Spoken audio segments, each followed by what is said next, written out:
नमस्ते, मैं राशि जंगीर। आज पढ़ेंगे कक्षा 7 की हिंदी, जिसमें पाठ नंबर 6 रक्त और हमारा शरीर। इस पाठ के लेखक हैं यतीश अग्रवाल। देखिए, दिव्या अनिल की छोटी बहन है। यूँ तो वह शुरू से ही कमज़ोर है, लेकिन इधर कुछ दिनों से उसे हर समय थकान महसूस होती रहती है। मन किसी काम में नहीं लगता, भूख भी पहले से कम हो गई है। अस्पताल में उसे डॉक्टर ने देखा तो कहाँ, लगता है दिव्या के शरीर में रक्त का अर्थ है खून की कमी हो गई है। जांच कराकर देखते हैं, यह कहकर उन्होंने दिव्या को रक्त की जांच के लिए पास के एक कमरे में भेज दिया। वहाँ अनिल को अपनी ही जान पहचान की डॉक्टर दीदी दिखाई दी। डॉक्टर दीदी ने कहा, कहो अनिल, कैसे आना हुआ? अनिल ने बताया कि डॉक्टर ने दिव्या को खून की जांच के लिए आपके पास भेजा है। इतना सुनते ही डॉक्टर दीदी ने दिव्या की उंगली से रक्त की कुछ बूंदें एक छोटी सी शीशी में डाल दी और स्लाइड पर लगा दी। फिर अनिल से बोली, अनिल, तुम कल अस्पताल से रिपोर्ट ले जाना। अगले दिन अस्पताल पहुंचकर अनिल ने डॉक्टर दीदी के कमरे के दरवाजे पर दस्तक दी।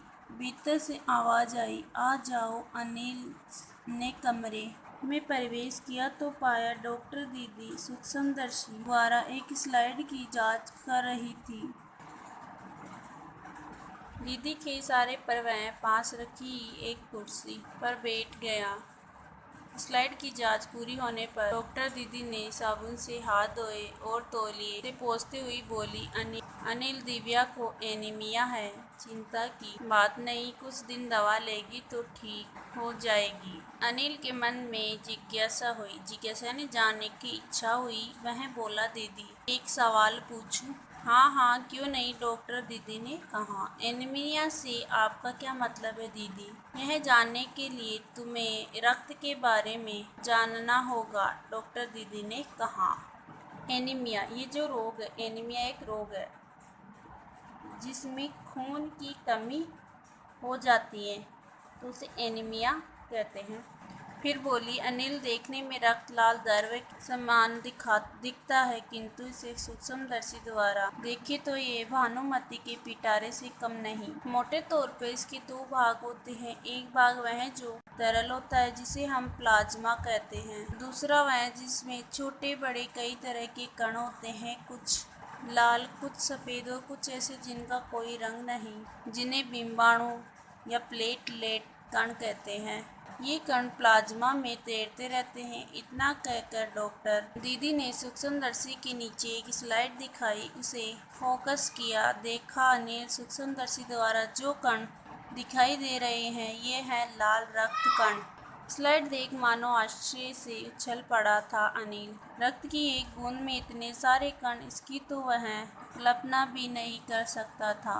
वह बोला, इन्हें देखकर तो ऐसा लग रहा है मानो छोटी छोटी बालूशाही रख दी हो। हाँ, दीदी बोली, लाल कण बनावट में बालूशाही की तरह ही होते हैं, गोल और दोनों तरफ अवतल यानी बीच में दबे हुई। रक्त की एक बूंद में इतनी संख्या लाखों में होती है। यदि हम 1 मिलीमीटर रक्त ले तो उसमें हमें 40 से 55 लाख कण मिलेंगे। इनके कारण ही हमें रक्त लाल रंग का नजर आता है।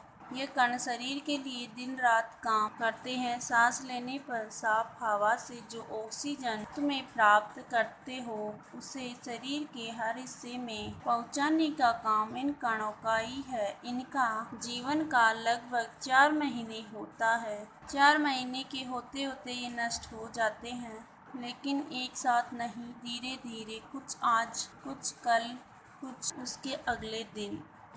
तब तो कुछ ही महीनों में ये ख़त्म हो जाते होंगे, अनिल ने कहा। यह सुनकर डॉक्टर दीदी मुस्कुराकर उठी, बोली, नहीं, ऐसा नहीं होता। शरीर में हर समय नए कण बनते रहते हैं, जो नष्ट कणों का स्थान ले लेते हैं। हड्डियों के बीच के भाग मज्जा में ऐसे बहुत से कारखाने होते हैं जो मज्जा का अर्थ होता है हड्डियों के बीच रक्त कण का निर्माण करने वाला ऊतक। रक्त कणों के निर्माण कार्य में लगे रहते हैं। इनके लिए इन कारखानों को प्रोटीन, लौह तत्व और विटामिन रूपी कच्चे माल की जरूरत होती है। प्रोटीन का अर्थ है शरीर के निर्माण के लिए आवश्यक पोषक तत्व। विटामिन का अर्थ है रक्त कणों के निर्माण के लिए आवश्यक पोषक तत्व। यह है पौष्टिक आहार लेते हो। हरी सब्जी, फल, दूध, अंडा और गोश्त में ये तत्व उपयुक्त मात्रा में होते हैं। यदि कोई व्यक्ति उचित आहार ग्रहण नहीं करता तो इन कारखानों को आवश्यकता अनुसार कच्चा माल नहीं मिल पाता। नतीजा यह होता है कि रक्त कण बन नहीं पाते, रक्त में इनकी कमी हो जाती है। लाल कणों की इसी कमी को एनीमिया कहते हैं। तो क्या संतुलित आहार लेने मात्र से हम एनीमिया से बचे रह सकते हैं? अनिल ने सवाल किया। दीदी बोली, हाँ, यह कहना काफ़ी हद तक सही होगा। यो तो एनीमिया बहुत से कारणों से हो सकता है, किंतु हमारे देश में इसका सबसे बड़ा कारण पौष्टिक आहार की कमी है। इसके अलावा इस रोग का एक और बड़ा कारण है पेट में कीड़ों का हो जाना। ये कीड़े प्राय दूषित जल और खाद्य पदार्थों द्वारा हमारे शरीर में प्रवेश करते हैं। अतः इनसे बचने के लिए यह आवश्यक है कि हम पूरी सफाई से बनाए गए खाद्य पदार्थ ही ग्रहण करें। भोजन करने से पूर्व अच्छी तरह से हाथ धो ले और साफ पानी ही पिए। और हाँ अनिल, एक किस्म के कीड़े भी हैं जिनके अंडे जमीन की ऊपरी सतह में पाए जाते हैं। इन अंडों से उत्पन्न हुए लार्वे त्वचा के रास्ते शरीर में प्रवेश कर आंतों में अपना घर बना लेते हैं। इनसे बचने का सहज उपाय है कि शौच के लिए हम शौचालय का ही प्रयोग करें और इधर उधर नंगे पैर न घूमें। दीदी, यह तो बहुत ही महत्वपूर्ण बात बताई आपने। अनिल बोला। वह पल भर सोच में डूबा रहा, फिर बोला, आपने बताया था कि रक्त में सफ़ेद कण और बिंबाणु प्लेटलेट कण भी होते हैं। शरीर में उनका क्या काम है? दीदी बोली, सफ़ेद कण वास्तव में हमारे शरीर के वीर सिपाही है। जब रोगाणु शरीर पर दावा बोलने की कोशिश करते हैं तो सफ़ेद रक्त कण उनसे डटकर मुकाबला करते हैं और जहाँ तक संभव हो पाता है रोगाणुओं को भीतर घर नहीं करने देते। बस संक्षेप में यो मान लो कि वे बहुत से रोगों से हमारी रक्षा करते हैं। और बिंबाणुओं का काम है चोट लगने पर रक्त जमाव क्रिया में मदद करना।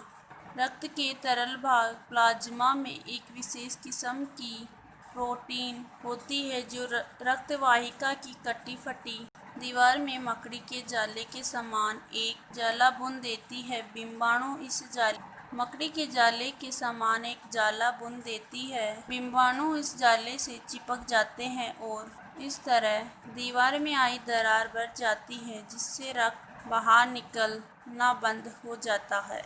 अनिल बोला। दीदी, लेकिन घाव गहरा हो तब तो खून बहता ही चला जाता है। आगे का पार्ट अगले वीडियो में पढ़ेंगे। आज के लिए इतना ही। धन्यवाद।